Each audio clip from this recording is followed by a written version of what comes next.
Alors la parashat Vayeshev. Alors Vayeshev, c'est l'histoire de Yosef et ses frères. Le début de la descente en Égypte, ça a commencé par Yosef qui a été vendu en Égypte. C'est écrit que le frère, tout à fait au début, quand Yosef est venu leur saluer et leur demander leur bonjour dans le champ, ils croyaient qu'il allait encore raconter un rêve. Alors ils ont dit, voilà, celui-là, il vient avec un autre rêve. On va l'illuminer. Celui-là, c'est fini. Chaque fois, il nous voit se prosterner devant lui. Il dit, qu'est-ce que c'est ça? Alors celui-là, il nous cherche.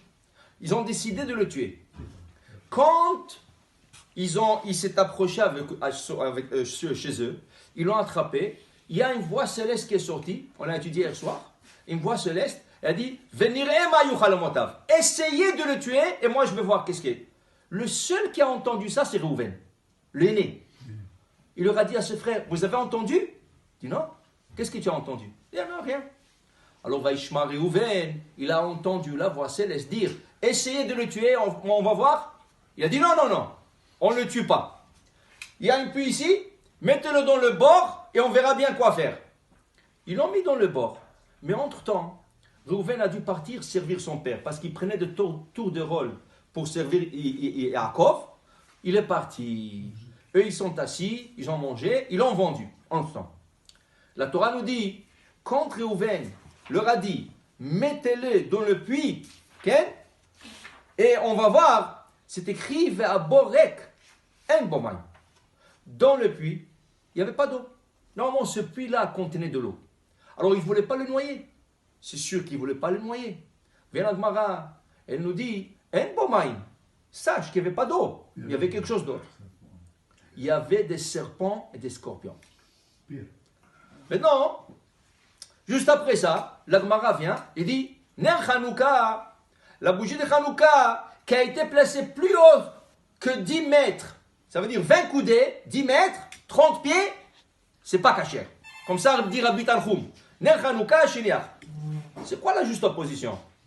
Tu me parles de Yosef et tu passes au Ner Hanouka qui est placé plus haut. C'est quoi la grande question que le commentateur se pose? Quand les frères l'ont posé dans le bord, est-ce qu'ils savaient qu'il y a des serpents ou scorpions? Ou pas? Orachaim Akadosh dit, quel Yadou? Oui, ils savaient. Ah, mais vous venez de dire, on ne va pas le tuer. Comment tu le jettes dans un puits plein de serpents et scorpions? Non, ils ont dit, attends, la Gemara dit que le serpent ne mord pas à moins que Hachem lui a donné ordre de mordre. Un serpent ne te mordra pas. C'est le ciel qui a donné l'ordre de mordre. Alors ils ont dit, on va faire un test. Si vraiment il est tzaddik, il ne cherche pas le mal, on va le mettre là-bas et on va voir. On va voir qu'est-ce que c'est. Si le serpent va le mordre, ça veut dire qu'il mérite de mourir. Nous, on ne le touchera pas. S'il ne mérite pas de mourir, le serpent ne le touchera pas. Okay? Ça, c'est une opinion. Deuxième opinion, non. Ils ne savaient pas qu'il y avait des serpents et des scorpions. Ils ont regardé, ils n'ont pas vu d'eau. Alors on le met ici. Mais la Torah, le Chachamim te disent, mais il y avait des serpents et des scorpions. La question, comment ils n'ont pas vu qu'il y avait des serpents et des scorpions? Comment ils n'ont pas vu? Simple. Le bord était plus profond que 30 pieds. Okay? Il était plus profond que 30 pieds.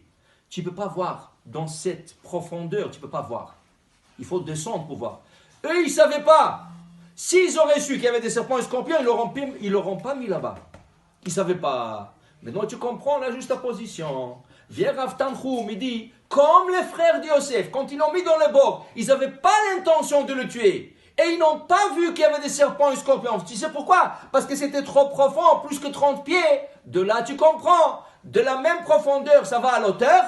Si tu poses une Hanouka plus que 30 pieds haut, loyatsa, parce que la personne qui passe dans la rue ne peut pas voir la Hanoukia. Alors la Hanoukia, quand tu la poses dans la fenêtre, il faut la poser d'une hauteur que celui qui passe dans la rue n'a pas besoin de lever la tête. Il peut la voir tout de suite au champ de la vue. Baruch Adonai Le'olam. Amen.